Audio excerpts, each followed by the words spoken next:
G'day and welcome to part 3 of GTA Port Arthur, Wednesday the 22nd of August 2012 in the afternoon.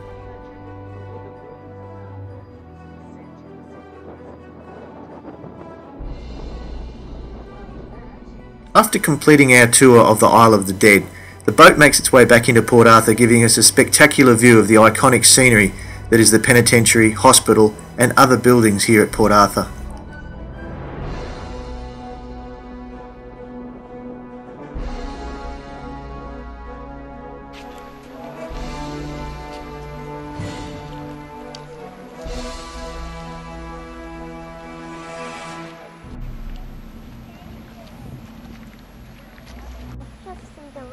Once back on land, the view from the wharf is spectacular.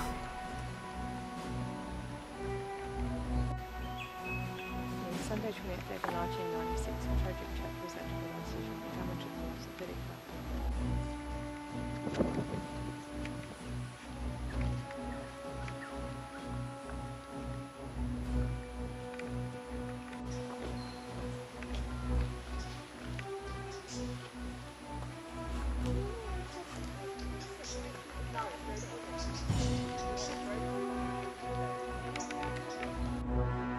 On Sunday, the 28th of April 1996, the historic site of Port Arthur had attracted hundreds of visitors. At lunchtime, the Broad Arrow Cafe was full.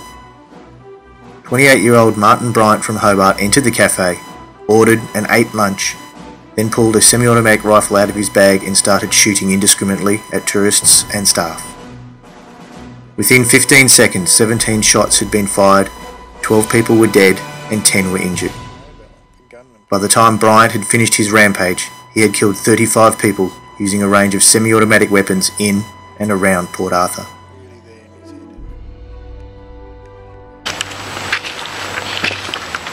I think this is for throwing coins in, Daddy. Because it says, cherish peace for the sake of those in pain.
The Commandant was Port Arthur's most senior official. A residence befitting his rank and position was erected on high ground on the fringe of the settlement in 1833. The Commandant's house, originally built as a simple wooden cottage, had a commanding view over the rest of the settlement. It evolved over the years to become a many-roomed complex fringed by ornate gardens and pathways and separated from the rest of the settlement by high masonry walls. As Tasmania's period of convict transportation drew to a close in the late 19th century, the building changed hands to become the Carnarvon Hotel in 1885 and then a guest house which operated until the 1930s.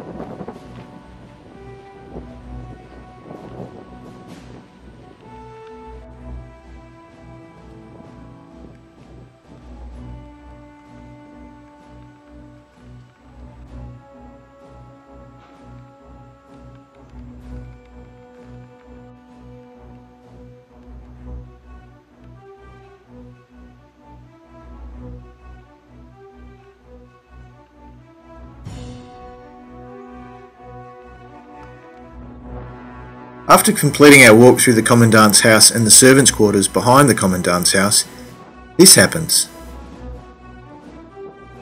Yeah. Really? Oh, I can't believe it's coming back. Smell in there. No, it's not in there, it's here. Oh, I'm sick again. Can you smell it this time, Daddy? I can't. I smell grass. Maybe he's got a bit more of a blocked nose, Mummy, than us. Right there. Right here. Jen, right there. Stand Right here. here. Oh! Step forward. Stop. Nothing. Not that much lower than you. I've got nothing.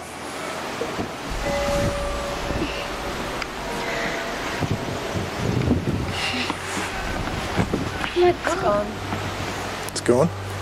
Oh, you got it when it was gone, Daddy. But how can you get smells when it's so windy? That's really weird. Mummy, I got it at the same time as you. As if standing there in a column, the smell that Tanya and Isabella can smell is again chloroform, the one that they smelt down in the pauper's mess. As I walked through this entity, it seemed to disappear and Tanya lost the smell.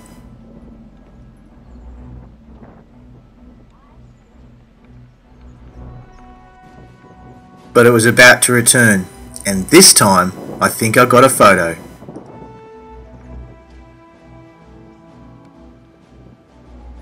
While I was down having a look at the guard tower, Isabella and Tanya were up in the officers' quarters, and yes, you guessed it, once again they were overpowered by that strong smell of chloroform.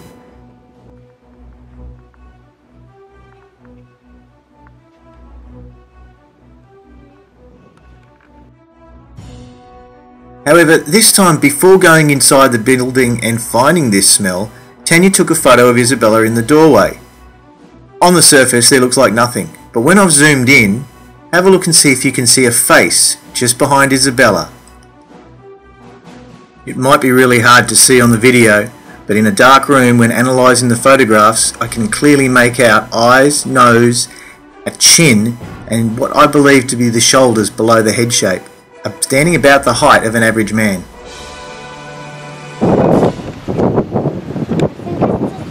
That comes into our noses, Mummy. So you've got that really strong, sickly chloroform smell. Let's go. Can you smell it, Daddy? I'll tell you in a sec. Nothing. Can you smell it, Daddy? It's so bad. How can you not smell it? It's sick. Can you smell that, Jane? Oh my gosh.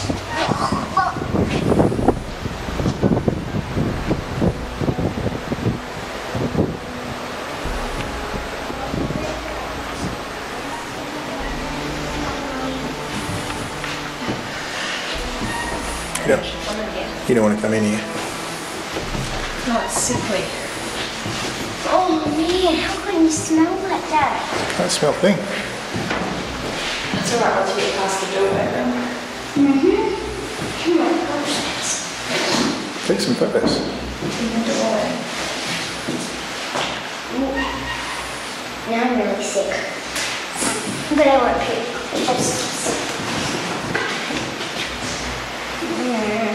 Oh man, look at her. The photos that Tanya took revealed nothing further, and with Tanya and Isabella both completely disgusted at the smell and refusing to remain, we decided to move on.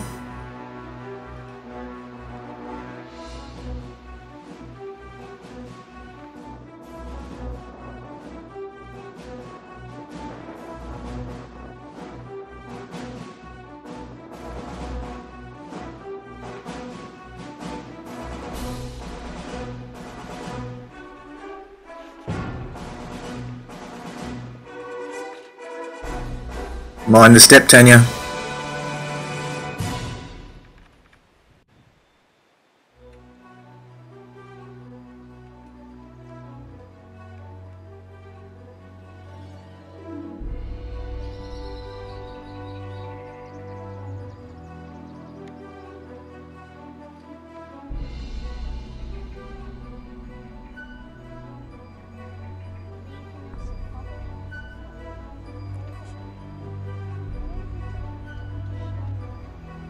After finding nothing further within the soldiers' barracks areas, we crossed over and back into the penitentiary, which, whilst a beautiful place to be and to walk around, was actually quite uneventful. There was nothing felt, seen, smelt, photographed, so we continued on our way up to the asylum, had lunch, and then went back to the Pauper's Mess for a second visit.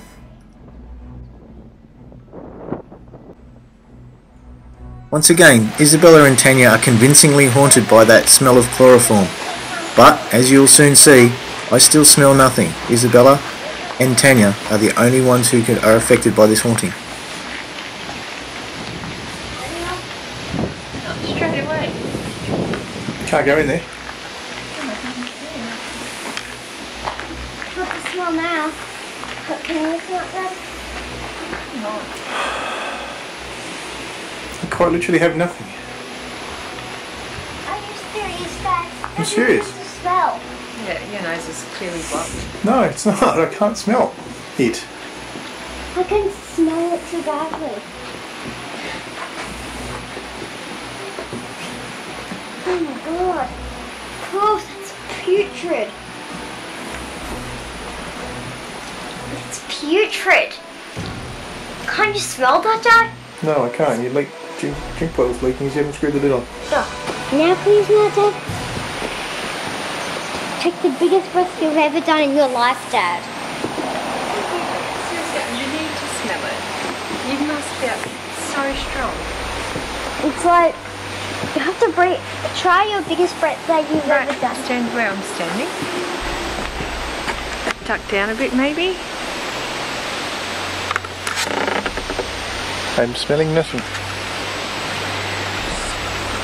How, Dad?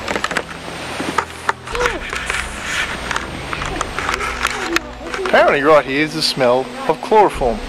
But I can't smell a thing.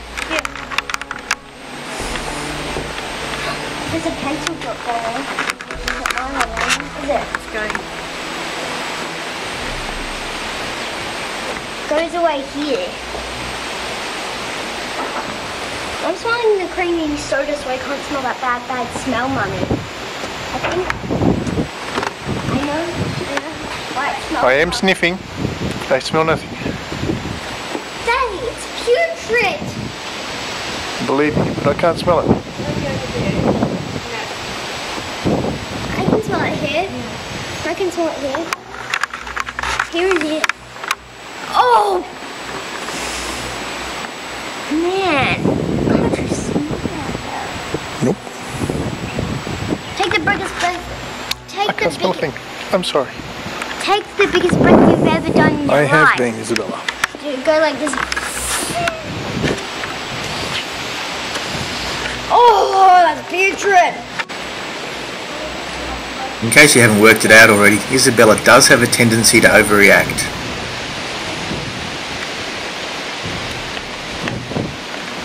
This is the hospital.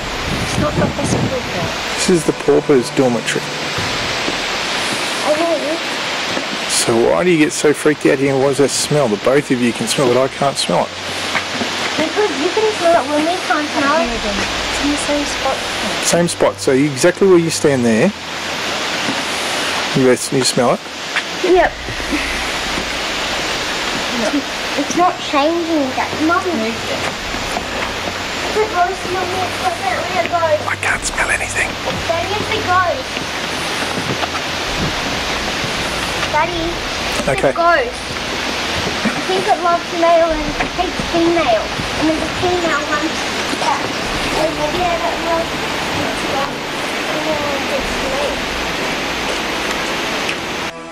I have analysed and analysed and analysed this video and nothing shows up. Even though Tanya and Isabella are smelling something that is, as Bella's saying, putrid, I'm getting nothing. I'm seeing nothing. But, as Isabella said, maybe the ghost that they're finding in there is only manifesting to females.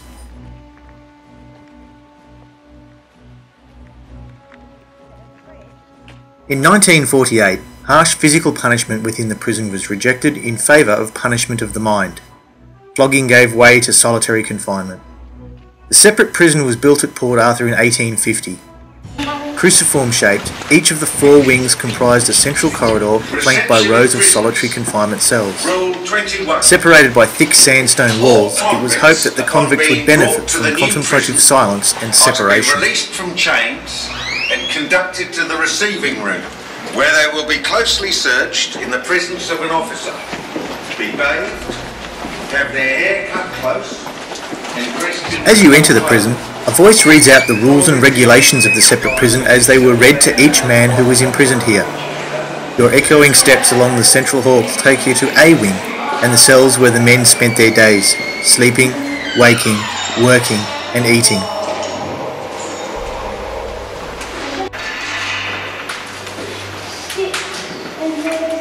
What's it asking? Yeah, they're not working in here at the moment, so yeah, you can have a look. This will give you an idea of how small the prison was, or how the cells, how small the cells were.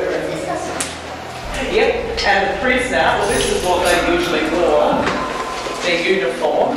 Whenever they went outside of the cell, this is what the guards put over their face, a mask, so that nobody could see who they were, recognise them.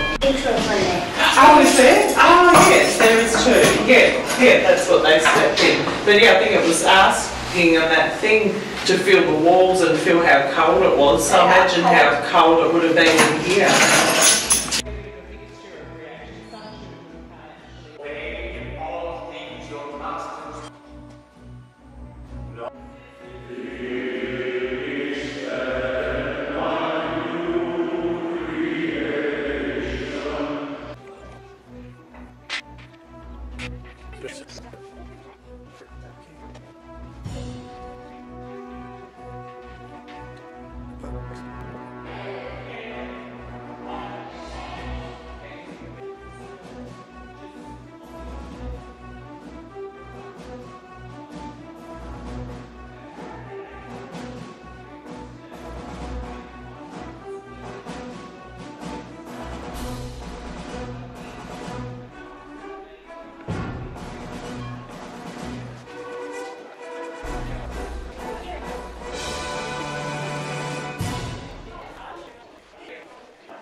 Civil Officers Row. The Junior Medical Officers House, constructed in 1848, was originally built for the Commissariat Officer. It is one of 5 houses which form Civil Officers Row. This building, along with the Parsonage, 1842, the Accountant's House, 1842, the Magistrates and Surgeons House, 1847, and the Roman Catholic Chaplain's House, 1843, were all constructed during the 1840s and intended for the most important officials of the settlement. Today, the Junior Medical Officers House and the Parsonage are furnished and open to visitors, while the Accountant's House serves as Port Arthur's Education Centre.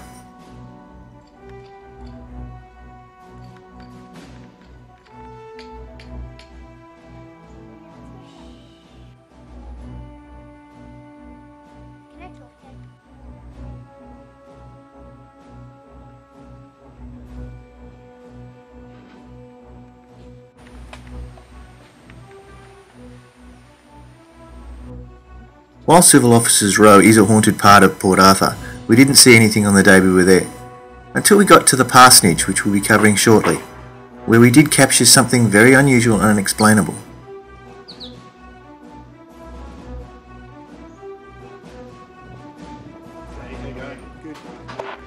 Built in 1842 for the settlement's Anglican minister, the Parsonage is allegedly Australia's most haunted building.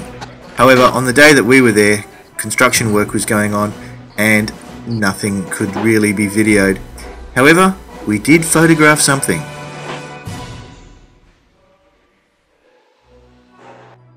At this time, on the veranda just outside this window, all of the construction workers have moved around to the back of the house, so there is no one outside the window. Tanya follows me in and takes this photograph. Zoomed in, can you see what we see? Right there, standing next to the column, is what I believe to be a male dressed in a soldier's uniform.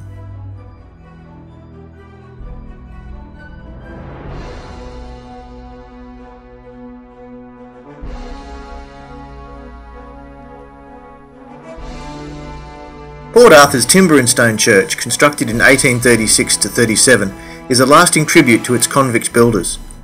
Built on high ground to overlook the convict settlement, the church could accommodate over 1,000 souls at its services. The church was never consecrated due to its use by prisoners of different denominations, but was representative of the authorities' goal to reform the convict population through religion.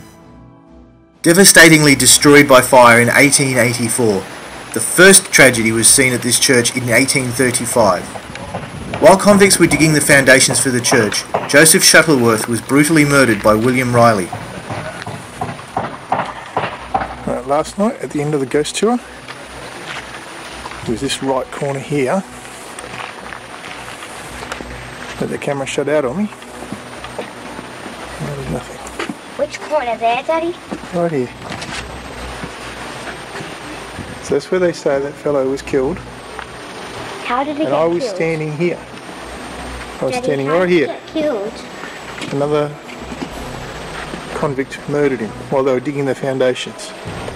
And when I was standing here, I walked from the other end of the church, over this end here, I walked through the centre, in through the bell tower, Back over here and to there. back through here to where you're standing, and the video camera it died. It stopped working. Not flat, it just stopped working. Right here. Hey? What? What's the matter? Smell. I can't smell anything. Over here I can't. Let me smell over there. Phew. And there it is again, Mummy. For the 5th time today, Tanya is once again smelling chloroform. While standing in the doorway to the church, there was no odour, when suddenly, there's the smell again. Tanya walks into the church and the smell is Can gone. you smell it here though? It was as if the entity had walked up from wherever it was, maybe at the pauper's mess, and has then stood right in the door to the church, but didn't come in. Remembering that last night my video camera shut down twice, and then this chloroform smell has been following Isabella and Tanya around all day. Is the chloroform smell the ghost of Joseph Shuttleworth, the convict murdered by William Riley in 1835? It makes sense. The smell of chloroform, possibly preserving his body, or the medical aid that he received when he was brutally attacked by William Riley? And what about the coincidence that this smell suddenly appears to Tanya again as I'm approaching and walking into the alleged location that he was killed? And as you can see by the interaction between Isabella and Tanya, the smell remains in the doorway, refusing to enter the church.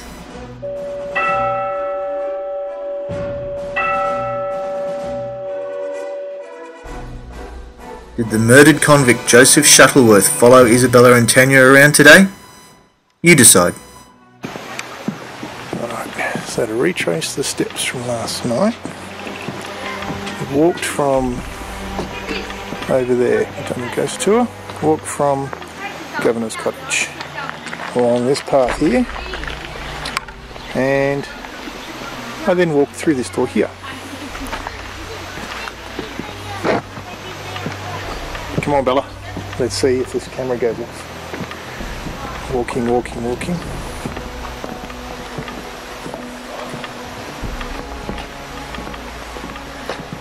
Had a look around over here. Night time. They came over here. Had a quick look around the bell tower.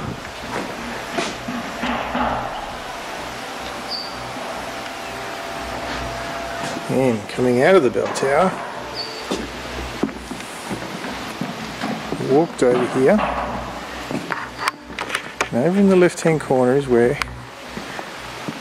convict was murdered when they were laying the foundations. And I got to here, and I think I was filming this way, because I was filming, that's right, I filmed up there too. I filmed where the ivy used to grow. And I came back to here and the camera died. But there's nothing wrong with the camera now. At all.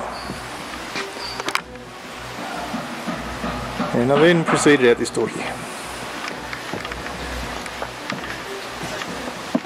Getting down the bottom of the path. Turning the camera back on. But Isabella wasn't standing there. Well, that's it from Port Arthur. What a wonderful place it was to visit and a wonderful experience that we had.